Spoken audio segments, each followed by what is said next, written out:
कहानी की शुरुआत में हम टेस्ट नाम की एक लड़की को देखते हैं जो एक बहुत ही वीरान घर के सामने अपनी गाड़ी को रोकती है। दरअसल टेस काम के सिलसिले में इस शहर आई थी और यहाँ रहने के लिए टेस्ट ने एक रेंटल सर्विस से यह घर ऑनलाइन बुक किया था। टेस अपना सामान लेकर इस घर के दरवाजे के पास आती है और यहाँ उसने जिस वेबसाइट से यह घर किराए पर लिया था वो उस वेबसाइट से दरवाजे का पासवर्ड लेकर घर का दरवाजा खोलने की कोशिश करती है, लेकिन पासवर्ड डालने के बावजूद भी दरवाजा नहीं खुलता, जैसे किसी ने अंदर से दरवाजा लॉक कर दिया हो। यह देखकर टेस्ट बहुत ज्यादा परेशान हो जाती है। अब काफी रात हो चुकी थी और ऊपर से तेज बारिश भी हो रही थी, इसलिए टेस्ट वापस अपनी गाड़ी में आकर बैठ जाती है। अब यहाँ टेस्ट उस ऑनलाइन रेंटल सर्विस कंपनी को कंप्लेंट करने ही वाली थी कि तभी उस घर की लाइट ऑन हो जाती है। यह देखकर टेस्ट हैरान हो गई और वह वापस उस घर के दरवाजे के पास आकर डोरबेल बजाती है। कुछ देर बाद एक अनजान आदमी ने दरवाजा खोला और उसने टेस्ट से पूछा कि इतनी आधी रात को तुम यहाँ क्या कर रही हो। यह सुनकर टेस उसे कहती है कि मुझे छोड़ो, ये बताओ तुम यहाँ क्या कर रहे हो, क्योंकि ये घर मेरा है और मैंने इसे एक ऑनलाइन रेंटल सर्विस से किराए पर लिया है। वो आदमी भी हैरान हुआ। उसने कहा, लेकिन ये घर तो मैंने भी एक साइट से बुक किया है। अपनी बात को सच साबित करने के लिए उस आदमी ने टेस्ट को अपने मोबाइल पर इस घर के बुकिंग डिटेल्स दिखाए। ये सब देखने के बाद टेस उस आदमी से कहती है, ठीक है ये घर तुम्हारा है, और टेस मायूस होकर वहां से जाने लगी है। लेकिन तभी उस आदमी ने टेस्ट को रोका और कहा कि आधी रात हो गई है और बाहर तेज बारिश भी हो रही है, इसलिए आज रात तुम यहीं रुक जाओ और सुबह होते ही यहाँ से निकल जाना। टेस्ट को भी उस आदमी की बात ठीक लगती है और आज रात टेस्ट यहाँ गुजारने का फैसला करती है। लेकिन टेस्ट को उस आदमी के इतने अच्छे होने पर कुछ गड़बड़ नजर आ रहा था, इसीलिए जब वो आदमी वॉशरूम चला जाता है तब टेस्ट उस आदमी की वॉलेट टेबल पर देख लेती है, जिसके बाद वह जल्दी से उस आदमी का आईडी कार्ड निकाल कर देखती है और उसके आईडी कार्ड से हमें पता चलता है कि उस आदमी का नाम टॉम है। टेस यहाँ उस आदमी के आईडी कार्ड की फोटो ले लेती है। वो ऐसा इसलिए करती है कि अगर उसके साथ उस आदमी ने कुछ गलत किया तो इसके पास कोई सबूत तो होगा। कुछ देर बाद टॉम वॉशरूम से बाहर आता है और टेस्ट से कहता है कि मुझे पता है तुम मुझ पर ट्रस्ट नहीं कर रही हो, इसलिए मैं यहाँ सोफे पर सो जाऊंगा और तुम जाकर मेरे रूम में सो सकती हो। टेस को भी सोने के लिए एक सेफ जगह चाहिए थी, इसलिए वह मान जाती है और वह रूम में जाकर दरवाजा अच्छी तरह से लॉक करके सो जाती है। कुछ देर बाद टेस्ट की आंख एक अजीब आवाज से खुलती है। नींद से उठने के बाद वो देखती है कि उसके कमरे का दरवाजा खुला हुआ है, जबकि उसने दरवाजे को अच्छी तरह से लॉक किया था। टेस को बाहर से कुछ अजीब सी आवाजें सुनाई देने लगती हैं, जिसके बाद टेस घबराते हुए रूम से बाहर आती है और हम देखते हैं कि बेसमेंट का दरवाजा अपने आप ही बंद हो गया। टेस्ट धीरे धीरे टॉम के पास जाती है और देखती है कि टॉम सोफे पर सो रहा है। टॉम सोते हुए तड़प रहा था जैसे वह कोई बुरा सपना देख रहा हो। टेस्ट टॉम को जगाती है और उससे पूछती है कि क्या तुमने मेरे रूम का दरवाजा खोला, जिस पर टॉम ने जवाब दिया, नहीं मैं तो गहरी नींद में सो रहा था। ये सुनकर टेस्ट वापस अपने कमरे में आई और इस बार दरवाजे को अच्छे से लॉक करके सो गई। अगली सुबह जब टेस्ट उठी तब उसने देखा कि टॉम घर पर नहीं है, पर उसने टेस्ट के लिए पेपर पर एक मैसेज छोड़ रखा था कि मैं किसी काम से बाहर जा रहा हूँ, शाम तक वापस आ जाऊंगा। इसके बाद एस भी तैयार होकर इंटरव्यू के लिए घर से निकलती है। बाहर का नजारा देखकर टेस हैरान रह जाती है,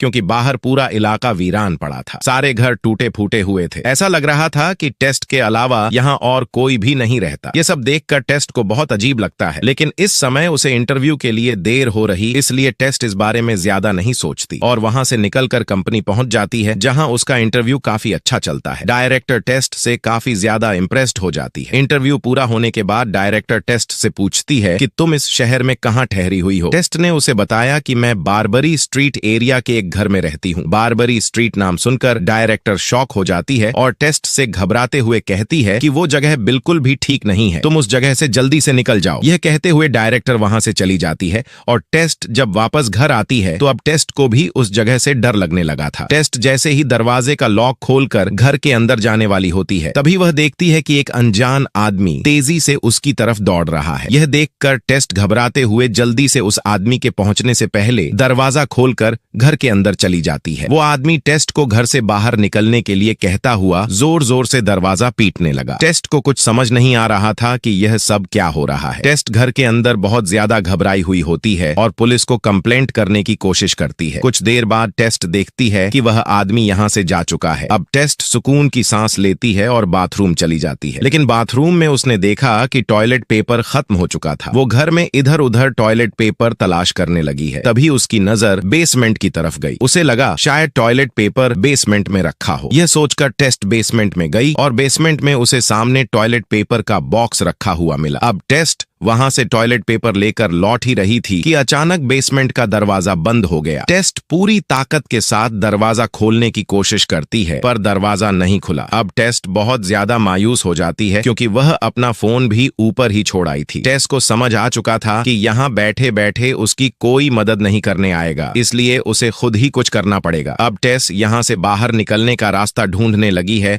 और तभी उसकी नजर बेसमेंट में रोशनी के लिए एक विंडो पर पड़ती है। वो इस विंडो को खोलने की कोशिश करती है पर वो विंडो सिर्फ बाहर से ही खोली जा सकती थी। अब टेस इस विंडो का शीशा तोड़ने के लिए कोई टूल ढूंढने लगी है। टूल ढूंढते हुए टेस देखती है कि एक रस्सी दीवार के अंदर से आ रही है। टेस्ट बिना सोचे समझे वो रस्सी खींचने लगती है और रस्सी के खींचने से एक सीक्रेट रूम का दरवाजा खुल जाता है। अब टेस्ट जब इस रूम के अंदर देखती है तो उसे अंदर कुछ भी नजर नहीं आता क्योंकि इस रूम के अंदर काला घुप अंधेरा था। टेस अब जानना चाहती थी कि इस रूम के अंदर आखिर है क्या, लेकिन डर के मारे वह अंदर नहीं जा सकती थी। तभी टेस के दिमाग में एक आइडिया आया। उसने एक बड़े मिरर के जरिए बेसमेंट में लगे लाइट की रोशनी को उस अंधेरे वाले कमरे में रिफ्लेक्ट कर दिया जहां टेस्ट को अंदर एक रास्ता नजर आया। अब डरते हुए वह इस रूम के अंदर बने रास्ते में आगे बढ़ने लगी और वहां उसने देखा कि अंदर एक दूसरा रूम है। इस रूम का दरवाजा खोलने पर उसे अंदर एक गंदा बेड और एक पुराना वीडियो कैमरा दिखा। इस रूम को देखते हुए ऐसा लग रहा था कि जैसे किसी की यहाँ पर वीडियो शूट की जाती हो। तभी टेस्ट की नजर सामने दीवार पर पड़ी जहां खून से सने हुए हाथ का निशान बना था। ये देखकर टेस्ट बहुत ज्यादा डर गई और भागते हुए वहां से निकलकर सीधा उस बेसमेंट को रोशनी देने वाली विंडो के पास पहुंची जहां उसने घर के बाहर टॉम को देखा। टॉम को देखते ही टेस्ट चिल्लाती हुई उसे आवाज देने लगी। लकीली टॉम ने उसे देख लिया और वह टेस्ट के पास आया जहां उसने देखा कि टेस्ट बेसमेंट के अंदर फंसी हुई है। अब टॉम जल्दी से जाकर घर के अंदर से बेसमेंट का दरवाजा खोल लेता है और टेस्ट को वहां से बाहर निकाल लेता है। अब टेस्ट बहुत ज्यादा डरी हुई थी और वह अपना सामान पैक करके इस घर को छोड़कर जाने वाली थी, लेकिन टॉम उसे जाने से रोक देता है और कहता है कि आखिर हुआ क्या है। तब टेस उसे नीचे बेसमेंट में बने सीक्रेट रूम और बेड और कैमरा के बारे में बताती है और कहती है कि यह जगह बिल्कुल भी ठीक नहीं है, हमें जल्दी इस जगह से निकलना होगा। पर टेस्ट को इतना ज्यादा घबराया हुआ देखकर भी टॉम उसकी बातों पर यकीन नहीं कर रहा था। वो टेस्ट से कहता है कि मैं पहले खुद नीचे बेसमेंट में जाऊंगा और वहां सब कुछ देखूंगा। अगर वहां सच में कोई खतरा हुआ तो हम अभी यहाँ से निकल जाएंगे। बस तब तक तुम मेरा यहाँ इंतजार करना, क्योंकि अगर हम दोनों वहां चले गए और फिर से बेसमेंट का दरवाजा बंद हो गया तो हम दोनों वहीं पर हमेशा के लिए फंस जाएंगे। इतना कहकर वो सीधे बेसमेंट की तरफ जाने लगा। टेस ने उसे रोकने की बहुत कोशिश की, लेकिन वो टेस को इग्नोर करके बेसमेंट में चला गया। अब यहाँ टेस उसका इंतजार करने लगती है, लेकिन काफी टाइम गुजरने के बाद जब वह वापस नहीं आता तब टेस बेसमेंट के पास जाकर टॉम को आवाज देने लगती है, लेकिन बेसमेंट से टॉम का कोई रिस्पांस नहीं आता। अब मजबूरन एक बार फिर से टेस्ट हिम्मत जुटाकर बेसमेंट में जाने का फैसला करती है, लेकिन इस बार जाने से पहले वह बेसमेंट के दरवाजे के सामने एक चेयर रख देती है ताकि फिर से दरवाजा लॉक ना हो जाए। अब टेस अपने मोबाइल का टॉर्च जलाकर धीरे धीरे आगे बढ़ते हुए टॉम को ढूंढने लगती है, लेकिन उसे टॉम कहीं भी नजर नहीं आता। वो उस कमरे तक भी पहुंचती है जहां पर बेड और कैमरा रखा हुआ था, मगर वहां भी टॉम नहीं था। अब टेस परेशान हो जाती है कि अचानक टॉम कहां गायब हो गया। वो उसे ढूंढते हुए और आगे बढ़ती है। कुछ दूर आगे जाने के बाद उसे नीचे कुछ सीढ़ियां दिखाया है और हमें 2 हफ्ते बाद का सीन दिखाया जाता है जहां हम इस घर के मालिक को देखते हैं जिसका नाम एजे है। एजे पेशे से एक टीवी एक्टर है, लेकिन अब उसकी जिंदगी बिल्कुल भी ठीक नहीं चल रही क्योंकि जो लड़की उसके साथ फिल्म में काम करती थी उसने एजे पर उसके साथ गलत काम करने का आरोप लगाया है, जिस वजह से एजे का करियर बर्बाद हो गया था और खुद को बेगुनाह साबित करने के लिए एजे ने कोर्ट के चक्कर लगाते हुए अपने सारे पैसे गवा दिए थे। अब उसके पास सिर्फ बार्बर स्ट्रीट का यही एक घर बचा था और अब वह इस घर को भी बेचना चाहता था। घर आते ही उसने देखा कि घर में किसी का सामान पड़ा हुआ है। दरअसल यह टेस और टॉम का सामान था और बाहर उसने टेस्ट की गाड़ी भी देखी, जिसे देखकर एजे को शक हुआ कि कोई चोरी छिपे मेरे घर में रह रहा है। इसलिए अब वह घर की तलाशी लेने लगता है, लेकिन उसे घर में कोई भी इंसान नहीं मिला। पर तभी उसकी नजर बेसमेंट के दरवाजे पर पड़ी जहां एक चेयर रखी हुई थी और यह चेयर टेस्ट ने लगाई थी ताकि बेसमेंट का दरवाजा अंदर से लॉक ना हो। और यह सब देखकर एजे को यकीन हो जाता है कि कोई बेसमेंट में छुपा हुआ है। जब वो बेसमेंट के दरवाजे के पास आता है तो उसे नीचे से किसी के चलने की आवाज सुनाई देने लगती है। ये देखकर वह अपने साथ एक टॉर्च और चाकू ले लेता है और बेसमेंट के अंदर जाता है ताकि अगर उसे कोई खतरा महसूस हो तो वह उस पर चाकू से अटैक कर सके। बेसमेंट में आते ही उसे भी वह सीक्रेट रूम दिखाई देता है जहां पर कैमरा और एक बेड था। वो अपने घर के बेसमेंट को और एक्सप्लोर करने लगता है जहां वो उन सीढ़ियों के पास भी पहुंच जाता है है और यह सब देखकर एजे डरने के बजाय उल्टा खुश हो जाता है, क्योंकि उसने सोचा कि मेरे घर के बेसमेंट में इतनी ज्यादा जगह होने की वजह से अब इसकी कीमत डबल हो जाएगी। वो फौरन 1 इंच टेप लेकर बेसमेंट को नापने लगता है और नापते नापते वो एक रूम तक जा पहुंचता है जहां टीवी में एक शो चल रहा था जिसमें दिखाया जा रहा था कि एक माँ अपने बच्चे को ब्रेस्ट फीडिंग कैसे कराती है। एजे यह सब देख ही रहा था कि अचानक उसके हाथ से इंच टेप कोई खींच लेता है। ये देखकर एजे घबरा जाता है और जिस तरफ से इंच टेप खींची गई थी वह उस तरफ टॉर्च की रोशनी कर देता है, लेकिन वहां कोई भी नहीं था। तभी उसे सामने से किसी के गुर्राने की आवाज सुनाई देती है और कुछ देर बाद वही लंबी अजीब सी दिखने वाली लेडी उसकी तरफ बढ़ने लगी है, जिसे देखकर वह डर के मारे वहां से भागने लगा है और भागते भागते अचानक वह एक गड्ढे में जा गिरता है। गड्ढे में गिरते ही उस औरत ने ऊपर से जाली बंद कर दी, जिससे एजे वहीं कैद होकर रह जाता है। एजे को कुछ समझ नहीं आ रहा था कि यह सब क्या चल रहा है और तभी उसके सामने एक लड़की आती है। यह लड़की कोई और नहीं बल्कि टेस्ट थी, जो पिछले 2 हफ्तों से उसी गड्ढे में फंसी हुई थी। एजे बहुत ज्यादा डरा हुआ था। तब टेस उसे संभालती है और कहती है कि बिल्कुल भी शोर मत करना, वरना वो लेडी गुस्सा हो जाएगी। अगर तुम्हें जिंदा रहना है तो जैसा वो लेडी कहे वैसा तुम्हें करना होगा, नहीं तो वह तुम्हें मार देगी। कुछ देर बाद वही लेडी वहां पर आती है और वह ऊपर से एक दूध की बोतल टेस्ट की तरफ बढ़ाती है। टेस बिना सोचे समझे एक छोटी बच्ची की तरह उस बोतल से दूध पीने लगती है। इसके बाद वो लेडी दूध की बोतल एजे की तरफ बढ़ाती है, लेकिन एजे दूध पीने से इनकार कर देता है। टेस उसे समझाती है कि ऐसा मत करो और चुपचाप दूध पी लो। टेस एजे से कहती है कि यह लेडी बस यह चाहती है कि हम उसके बच्चे जैसा बर्ताव करें, लेकिन एजे दूध पीने से फिर भी इनकार कर देता है। ये देखकर वो लेडी गुस्सा हो जाती है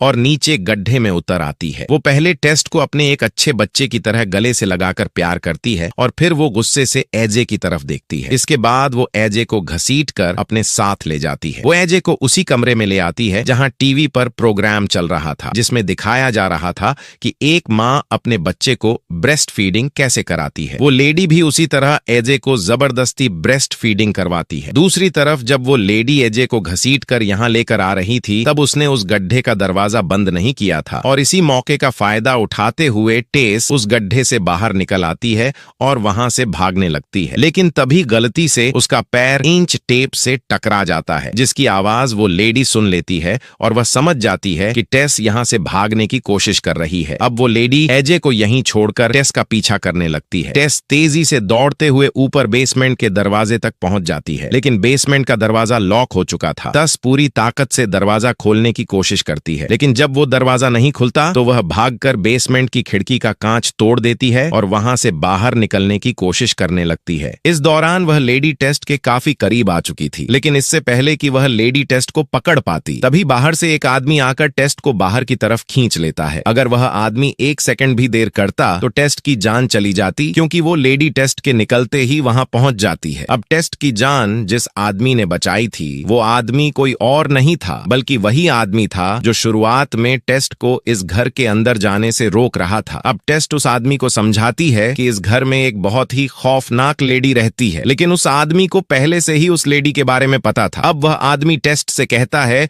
कि जितनी जल्दी हो सके इस शहर से दूर निकल जाओ, वरना वो लेडी तुम्हें ढूंढकर सारी जिंदगी अपने पास रख लेगी। लेकिन टेस उसे कहती है कि अंदर एक और आदमी भी फंसा हुआ है जिसे मेरी मदद की जरूरत है। तब वो आदमी टेस्ट से कहता है, शुक्र करो कि तुम्हारी जान बच गई, मेरी मानो तो तुम जल्द से जल्द यहाँ से निकल जाओ, क्योंकि रात होते ही वो लेडी तुम्हें ढूंढती हुई बाहर निकलेगी। अगर तुम इस इलाके के आसपास रहे तो वो लेडी तुम्हें किसी भी तरह पकड़ लेगी और फिर हमेशा के लिए अपने पास कैद कर लेगी। जिसके बाद वह आदमी टेस्ट से कहता है कि मेरा काम था तुम्हें समझाना, बाकी तुम खुद को बचाती हो या नहीं वो तुम्हारी मर्जी। अब टेस वहां से जाना तो चाहती थी, पर एस एक अच्छे दिल की मालिक थी, इसलिए वह एजे को अकेले उस लेडी के पास नहीं छोड़ सकती थी। जिसके बाद एस मदद की तलाश में निकल पड़ती है। दूसरी तरफ मौका पाकर एजे भी उस जगह से निकलने की कोशिश करता है, लेकिन तभी उसे उस औरत की गुर्राने की आवाज सुनाई देती है, जिसे सुनकर एजे बहुत ज्यादा डर जाता है और अब वो उस लेडी से छिपने के लिए सुरंग की ओर अंदर जाने लगता है। तब वो लेडी भी एजे का पीछा कर रही थी। एजे आगे बढ़ते हुए एक ऐसी जगह पहुंच जाता है जहां रास्ता खत्म हो गया था। अब एजे बुरी तरह फंस चुका था और वह औरत उसके ठीक सामने खड़ी थी। एजे को लग रहा था कि अब उसकी मौत पक्की है, लेकिन फिर ना जाने क्यों वो लेडी आगे आने से डरने लगी है और वह एजे को वहीं छोड़कर चुपचाप चली जाती है। ना जाने ऐसा क्या था जिससे वो लेडी भी डर रही थी। एजे जब पीछे मुड़कर देखता है तो उसे पीछे एक दरवाजा दिखाई देता है। अब वो उस रूम के अंदर जाकर देखने लगता है कि आखिर इस रूम में ऐसा क्या है जिससे वो लेडी भी यहाँ आने से डरती है। है। रूम बहुत ही बुरी हालत में था, जहाँ सारा सामान इधर उधर बिखरा पड़ा था। इस रूम में टीवी भी चल रहा था। एजे कमरे की तलाशी ले ही रहा था कि तभी पीछे से उसे किसी की आवाज सुनाई देती है। डर के मारे एजे पीछे मुड़कर जब टॉर्च की लाइट करता है तो वहाँ एक बूढ़ा आदमी बिस्तर पर पड़ा हुआ था, जो बहुत बीमार लग रहा था। न उठने की हालत में था और न ही ठीक से बोलने की। एजे को लगा कि शायद उस लेडी ने इस आदमी को भी कैद कर रखा होगा, इसलिए एजे उसकी मदद करने लगा है। लेकिन वह आदमी बार बार एक ड्रर की तरफ इशारा कर रहा था। तब एजे बिना सोचे समझे ड्रर उसके करीब कर देता है और उस रूम में एजे ढेर सारी रिकॉर्डेड टेप्स देता है, जिनमें हर टेप पर किसी औरत का नाम लिखा हुआ था। एजे जैसे ही यह प्ले करता है तो उसको कुछ करना पड़ेगा। जल्द ही रात होने वाली थी, इसलिए टेस्ट समझदारी से काम लेते हुए अपनी कार में जाकर बैठ जाती है, क्योंकि उसे पता था कि अब वो लेडी उसे ढूंढने बाहर निकलेगी। और ऐसा ही होता है। अंधेरा होते ही वो लेडी टेस्ट को ढूंढने घर से बाहर निकलती है। अब इससे पहले कि वो लेडी टेस्ट को कार में देख पाती, तभी टेस्ट फौरन कार स्टार्ट करती है और फुल स्पीड से उस लेडी को टक्कर मारकर सामने की दीवार से चिपका देती है, जिससे वो लेडी न पीछे जा सकती थी और न ही आगे। वो वहीं फंस कर रह जाती है और कुछ ही देर बाद वो लेडी बेहोश हो जाती है। मौके का फायदा उठाते हुए टेस्ट जल्दी से एजे को बचाने बेसमेंट में चली जाती है और एजे को ढूंढने लगती है। वहीं एजे भी उस गन को उठा लेता है जिससे उस बूढ़े आदमी ने खुद को शूट किया था और बाहर निकलने की कोशिश करता है। अंधेरे की वजह से एजे को कुछ भी दिखाई नहीं दे रहा था और तभी उसे सामने से कोई अपनी तरफ आता हुआ दिखता है। डर के मारे एजे उसे शूट कर देता है। जब एजे उसके पास पहुंचता है तो वह देखता है कि वो टेस्ट थी। लकीली गोली टेस्ट के पेट को छू कर निकल गई थी, इसलिए उसकी जान बच जाती है। अब एजे टेस्ट को संभालते हुए घर से बाहर लाता है। बाहर आते ही टेस्ट देखती है कि वो लेडी जिसे उसने थोड़ी देर पहले कार से टक्कर मारकर दीवार से चिपका दिया था, वो वहां से गायब हो चुकी थी। टक्कर की वजह से टेस्ट की कार भी खराब हो चुकी थी, इसलिए वो लोग कार में बैठकर भाग भी नहीं सके थे। अब वो लोग पैदल ही वहां से भागने लगे हैं। कुछ दूर आगे जाने के बाद उन्हें वो अनजान आदमी मिल जाता है, जो इशारे से उन्हें चुपचाप अपने पास बुलाता है और वो आदमी उन दोनों को एक टैंक के पास ले आता है। वो आदमी कहता है कि इस जगह तक वो लेडी नहीं आ सकती। तब एजे उस आदमी से पूछता है कि वो लेडी कौन है और मेरे घर में क्या कर रही है। तब वह आदमी उन्हें बताता है कि वो लेडी पिछले 40 सालों से इस घर में रह रही है और यह घर उसके डैड का है। तब एजे कहता है कि यह कैसे हो सकता है, यह घर तो मेरा है। जिस पर वह आदमी जवाब देता है, कागजात के मुताबिक तो यह घर तुम्हारा है, तुमने इसे कुछ साल पहले खरीदा होगा। लेकिन इस घर का पहला मालिक फ्रैंक नाम का एक आदमी था और वह लेडी फ्रैंक की बेटी है। फ्रैंक एक बेहद बेरहम इंसान था, जो पराई औरतों को पकड़कर इस घर के बेसमेंट में लाकर बांध दिया करता था और फिर उनके साथ गलत काम करके उनसे बच्चे पैदा किया करता था। अगर लड़का पैदा होता तो वह उसे मार देता था और अगर लड़की होती तो वह उसे भी कैद में रखकर बड़ा करता था और फिर अपनी ही बेटी के साथ भी गलत काम करता था। फ्रैंक की ज्यादातर औलाद कमजोर हुआ करती थी, जिस वजह से उसकी ज्यादातर बेटियां मर गईं। लेकिन उनमें से एक यह लेडी आज भी जिंदा है और यह लिंक था। अभी उनकी बातें चल ही रही थीं कि तभी पीछे से दीवार तोड़कर वह लेडी उनके पास आ जाती है और उस आदमी को गर्दन से दबोच कर पकड़ लेती है और फिर उसे बेरहमी से मार डालती है। डर के मारे एजे टेस्ट को उसी जख्मी हालत में छोड़कर वहां से भाग जाता है। टेस्ट भी जख्मी हालत में एजे के पीछे भागने लगी है। टेस्ट लगातार एजे को मदद के लिए पुकारती रहती है, लेकिन एजे टेस्ट को इग्नोर करके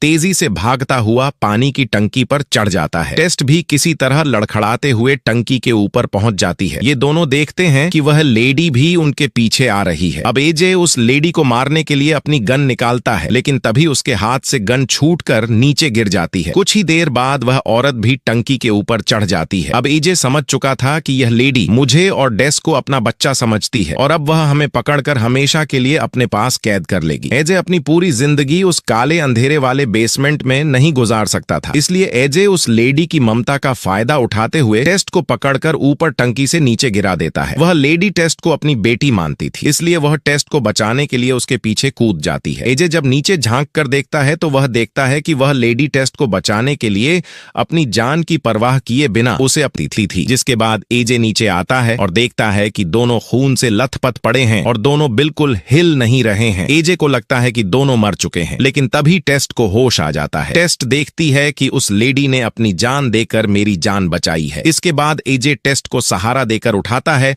और खुद को सही ठहराने लगा है कि अगर मैं ऐसा नहीं करता तो हम दोनों मारे जाते। लेकिन अब टेस्ट को समझ आ जाता है कि एजे चाहे जितना भी अच्छा बनने की कोशिश करे, वह अपनी जान बचाने के लिए किसी और को मरने के लिए छोड़ सकता है। तभी पीछे से वह लेडी लेडी भी उठ जाती है और एजे को पकड़कर उसका गला दबोच लेती है। वह बेहद गुस्से में होती है क्योंकि एजे ने उसकी बेटी को नीचे फेंका था। इसके बाद वह लेडी पहले एजे की आंखें फोड़ देती है और फिर उसका सिर 2 टुकड़ों में अलग कर देती है। इसके बाद वह एक माँ की तरह टेस्ट की तरफ दुख भरी नजरों से देखती है और टेस्ट से प्यार करने लगती है। लेकिन टेस्ट अब भी उस लेडी से डरी हुई होती है, इसलिए वह लेडी भी समझ जाती है कि मैं इस दुनिया में इंसानों के बीच नहीं रह सकी। मेरे इस डरावने चेहरे और भयानक रूप से इंसान डरते हैं, इसलिए इंसान मुझे कभी भी एक्सेप्ट नहीं करेंगे। इसलिए वह इशारों में टेस्ट से कहती है कि मुझे मार दो। अब टेस्ट उसे मारना नहीं चाहती थी, लेकिन वह औरत यही चाहती थी कि मेरी जिंदगी खत्म हो जाए। इसलिए टेस उसे गोली मारकर उस भयानक जिंदगी से आजादी दिला देती है।